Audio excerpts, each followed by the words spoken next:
Patrick Johnson to the stage, everybody. Awesome. Now, Patrick, you and I just met, but I do want to let you know that we have a very important task in front of us. We have 15 minutes. I started my timer at 16 minutes, but we have 15 minutes to keep these folks up. All right. While they eat, because Get quick, I can do it in 2. Well, I know you can. I actually know you can. Hey, Patrick, I want to jump into this conversation, man. You have a lot of dynamics that we're going to share from this stage, and whatever we don't share from the stage, then folks can still continue to engage with you after this. But I want to just jump and ask you. I want to start. Let's go into let's do some reverse engineering. How close are you to retirement? Had a conversation with someone in the back. I am semi-retired. Awesome. So semi-retired means I am retired, but I'm trying not to be retired. Yeah. So I'm trying to find something to do. Okay, awesome. Can we clap it up for that? Okay. And you're going to...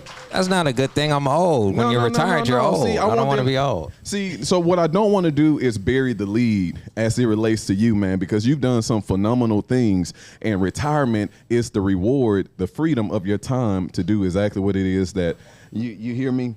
You said you're getting old too. What does that mean, and how does that correlate to business and what you're looking to invest in moving forward? When I say old, it means not just in age. I mean, I am over 50 now, but I just felt like my mic went out.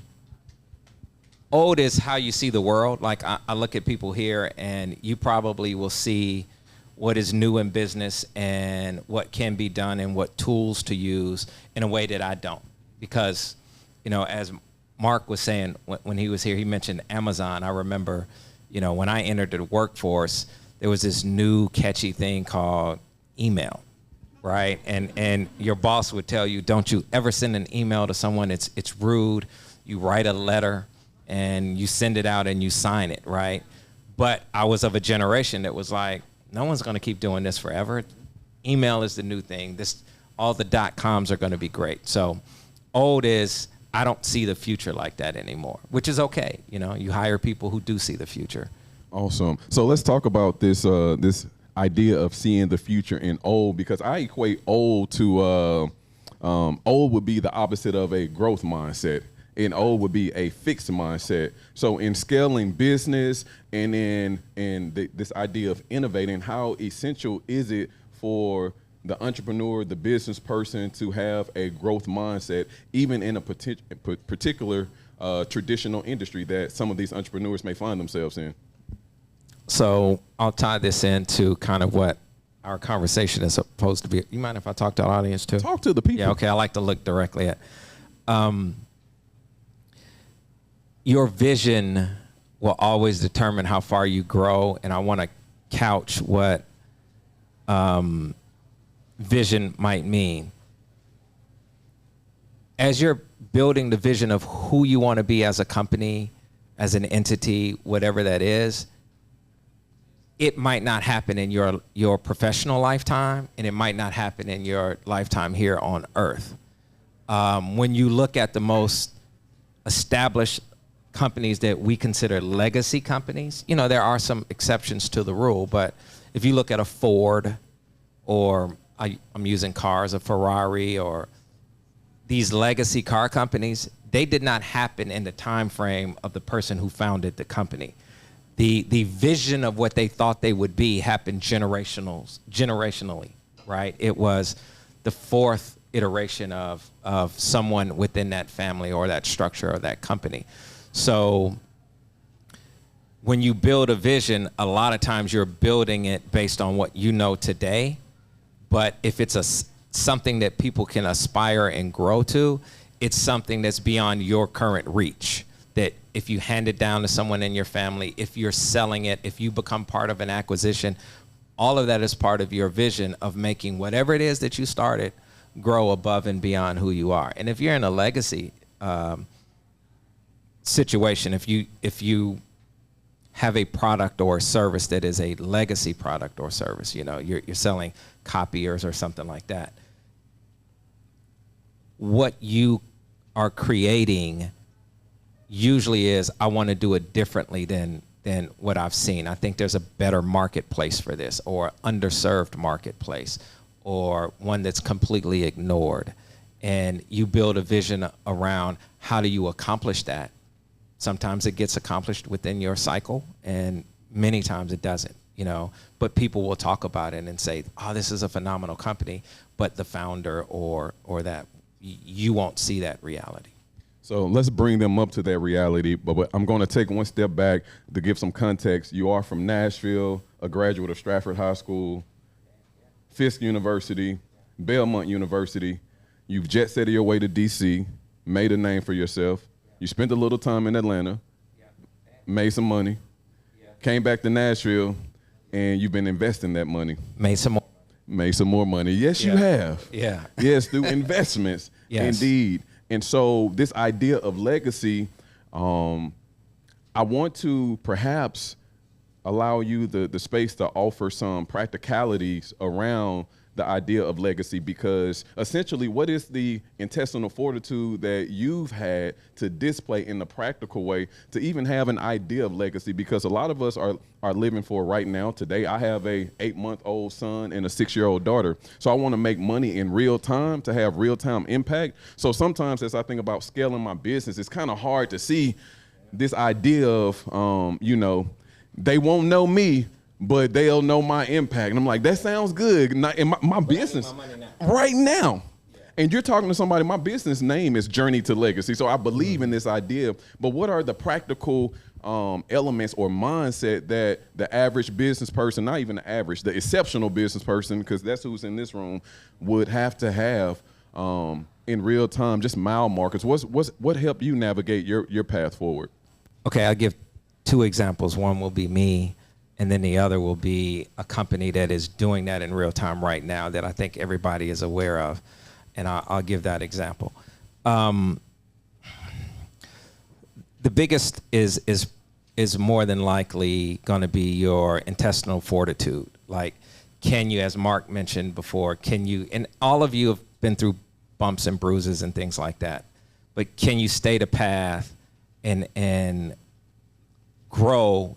I'm going to use the term your business to be bigger and better each year. The first thing that I learned, and I'm trying to answer the question about me, I hate talking about me, is I learned to charge people what I believe my value was, right? I always knew that I over-delivered in anything that I've done, and I've had a weird career where I go in and out of working for a company, and I've owned 3 companies myself, and starting my own. It's just what I do. I'm not a real entrepreneur.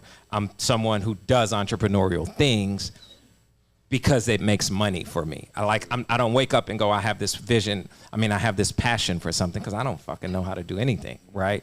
I know how to make money, right? And I know how to make other people money. And the moment I realized that people wanted to hire me because they knew I could make their vision a reality, I could make their companies grow, I had a mentor tell me, you charge people for that, and don't charge them like a consultant.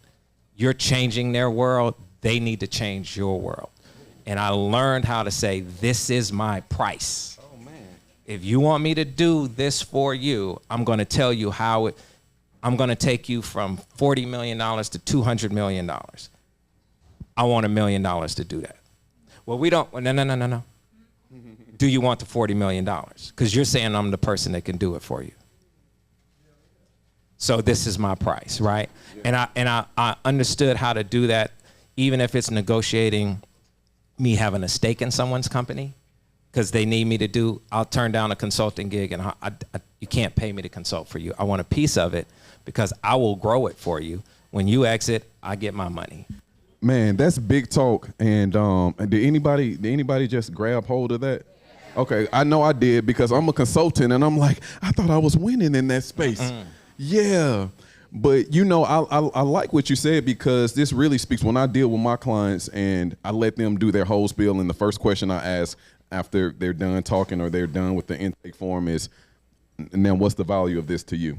Yeah. Because based on how you articulate that value will determine how I show up as well. Yeah. And what I request from you as well. So my expectations. I tell people what the value is. I do my homework on the front end. Okay. I know what it's going to cost, what you're going to get out of engaging with me. I tell you what that is, and then I'll say, if you want me to deliver that, this is what the cost is for you. Because look, a company is going to spend tons and tons of money growing. You just got to figure out, are you bold enough to say, that's the word, I'm a line item. I'm not an employee. I'm not a consultant. I'm a line item. Are you going to spend on this? Because if you're trying to reach $1 billion as a company, they've probably sat down and said, it's going to cost us $250 million on this journey to $1 billion. Mm-hmm. The people who say, you can't rent me for pennies and say, I'm going to be a part of your journey, but this is what it costs. I am a cost line item. They get it. Yeah. People will pay you when you tell them. They will. Well, let me ask you this, because that's real big talk, but that's big talk from an individual who has a notable track record. Right. And you're in this phase in your career. So I suspect that the spectrum of entrepreneurs and business owners is broad in this room. So how do we take that same mindset and apply it in real time when some of us may be dealing with the scarcity of, I can't even believe they called me, so I'm going to take whatever they offer me. Yeah, I mean, that's important to understand that a larger entity makes its profit from pushing down the cost. So we all do it, right?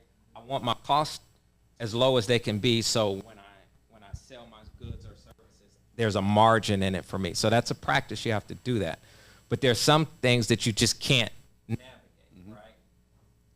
We, as in people who look like us, have been trained since the day we got off the boat in shackles that your work isn't worth shit. And you've been told that, and you're thankful when they give you something, right? Just shift it. There's no law that makes them, they're not going to lock you up or shackle you for it. You turn around and say, no, fuck you, I don't want it. I can walk away from the money. I'm not going to give you $100 million worth of effort for $40,000. And it sounds bold to say, the people who taught me how to be like that didn't look like me. They were friends who didn't look like me. I have a very close friend who is a billionaire.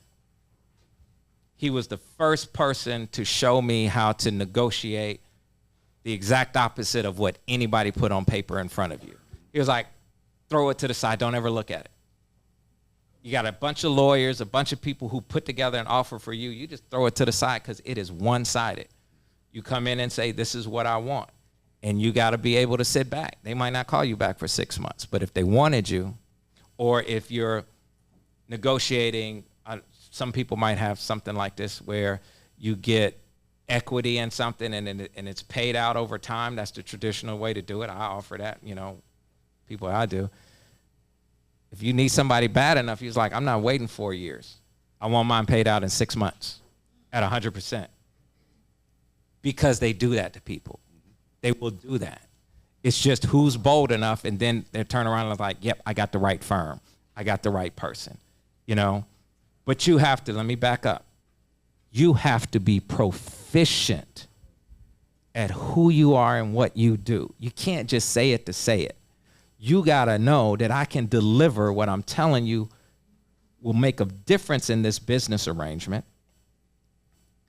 And I wanna be compensated perfectly for it. But if you can't, if you're someone that says, I would have if I would, don't do that. Mm-hmm. Like, build your proficiency up. You don't leave the house proficient. It comes over years. So once you know that you're proficient at whatever it is that you do, demand the compensation for that at the highest level. Excellent. So I've heard you evoke this idea of mentorship and the guy who taught you this mindset. So let's talk about the importance of the exchange of intergenerational knowledge and context as it relates to business. The majority of us are here to scale our business, myself included. Yeah. And so let's talk about the importance of significant and effective mentorship. This is the age of information. So we have podcasts, we have books, we have conferences. But there's nothing quite like the exchange you get through the intimacy of mentorship. How has mentorship been a catalyst for you? And what advice would you give us in terms of seeking out healthy, real-time, consistent mentorship? Yeah, mentorship has changed my life tremendously, and we don't have time to talk about how I could spend 20 minutes really telling you my story, that everything that I've accomplished in my life is because I've had a mentor that has pulled me in directions that I didn't know existed, right? And I have a kitchen cabinet. I have 5 people that I keep around to tell me the truth when I'm not doing something right, when I'm being lazy, whatever it is. And they also open doors for me. So I've kept the kitchen cabinet since 1998. Right? People change in and out of it depending on the season of my life and what I need. So that is important.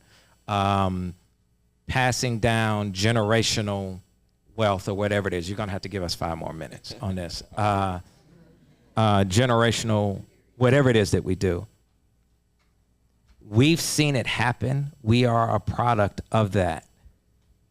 We just started 60 years ago. So don't be discouraged when we look at other races in this country and say they do generational wealth better than us. I am doing a whole lot better than my parents. My parents made sure that I went to college. They couldn't pay for me to go to college, but they helped me with every resource they have. My parents, my grandparents, they didn't read and write at the best level. They came out of sharecropping. Those before that were slaves. So we're passing down all the tools in a very truncated amount of time.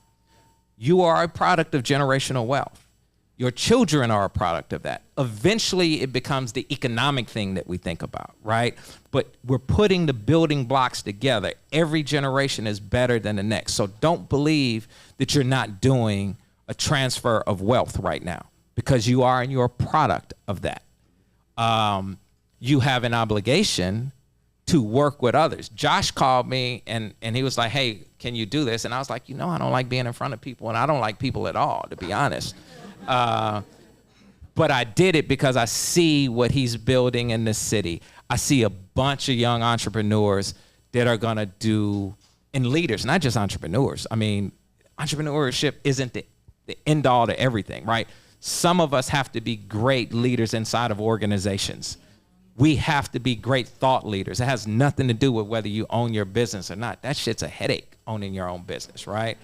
Running a company, you get to scale faster. You can hire more people who look like you. You can make different impacts. So people have to do that. I'm going to give this one example of where you can watch scale happen in real time from 0 to billion. I'm an investor in a company called Uncle Nearest. Have you guys heard of Uncle Nearest? Right. Vaughn and Keith started this with an idea 6 years ago. 1, 2, 3, 4, 5, 6 to enter the beverage, the spirits industry as someone black. We know how that generally looks, and this is not a knock on anyone in the spirits industry. You private label something, you call it your brand of spirit, and you sell it locally, and you hustle, and you do all the work. They had a vision that was, we want to be the same as a Diageo, a InBev. I'm thinking of the other company that is a large conglomerate. They own all the other beverages. It's kind of like Coke and Pepsi. And, they own all the other things. That was the vision. Not, I want my own bottle and my own this. This means I have to have certain level of investors at this stage, certain level at this stage. I have to invest where I'm spending every penny changing this, designing bottles differently, not just a bottle. It doesn't need to look cool. I have to spend money on the marketing people that tell me. Someone needs to understand that that's your bottle if I take the label off, like Johnny Walker, like Jack Daniels, like Crown Royal. You know them whether it has a label on it or not. That's expensive to create that. Then I have to own my own distillery. I can't just get and white label this. That's expensive. I got to get more investors. I got to buy a ranch, a farm. I have to build strategic distribution channels. It's a vision that's so large that all you're doing is every day that you wake up working towards that. You're not looking at it as a cash out. That's not what you do, right? The reason I give you that example is, and I have, obviously, I know them well, and a different relationship. For them, the success of eventually becoming a spirit conglomerate that has a bunch of labels under them means that if it's worth $5 billion, it would be worth more than that. But that's an entry level when you become a conglomerate, right? They could sell for billions now. If you become that, that means you've made deca millionaires out of someone else. And those people have made, uber millionaires out of people below them. And then there are people who become a millionaire, or you're financially comfortable, right? That's generational and has nothing to do with their family. It's in our community, right? But in order to do that, you have to have strategic banking relationships, strategic government relationships, political relationships. There's a difference in the two. Land acquisition, and you have to be willing to be proficient at every level, because when you're not, it's easy for someone to say no to you. And you think it's because I'm black, it's because I'm a woman, it's because I speak this way. No, it's because you're not proficient. All right. I'm gonna just let that marinate right there. I was thinking, does this remind anybody of Queen Sugar? No, Charlie. Okay, somebody with me. Come on, y'all saw the sugar mill go up. Okay, all right. Hey, well, here's the deal. Our time has ran out and is about to run out again. But Mr. Patrick Johnson is actually a founder and investor of Collective Equity Impact Partnership. He's the founder of that, in partnership with his boy Turner Nash. He said, we will know who you are by the end of this journey. Yes, sir. All right, but because you are an investor and because there's business folks in the room, I would like to yield the rest of our time to taking 3 questions from the floor for anyone who may have a question for Mr. Johnson. All right.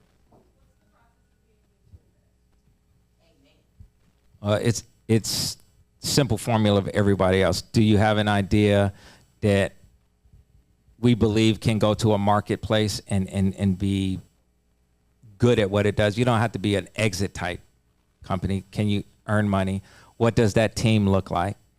And the stage in which you're asking. I'm gonna be honest. I'm for my personal money, I'm an angel investor, right? I'm usually very early on with someone and their ideas on where they're trying to go, and if it fits my criteria for the year that I'm going to invest, I'm that. I'm not a venture. I'm technically, angel falls under venture, but I'm not a venture capitalist, and I'm not wealthy enough to be in private equity. I see I have Victoria, and then I see my third question over here, because maybe if you ask them quick, we can get to all of you all swiftly, but that's it. Go ahead, Victoria.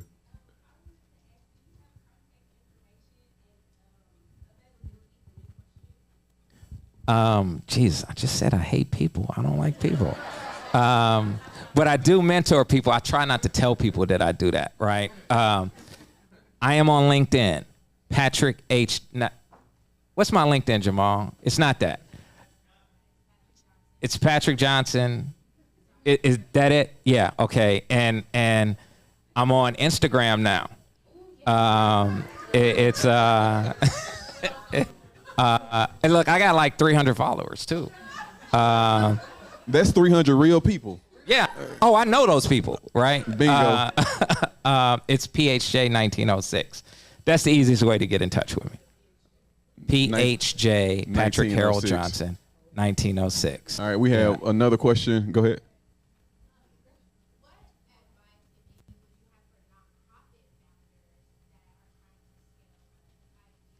Connect with me on LinkedIn because I specialize in nonprofit scalability. Oh, definitely. We will. That is my passion. Like, that's my passion. So, definitely. Awesome. And we have one final question from the floor. There you go. Awesome. Ladies and gentlemen, Mr. Patrick Johnson.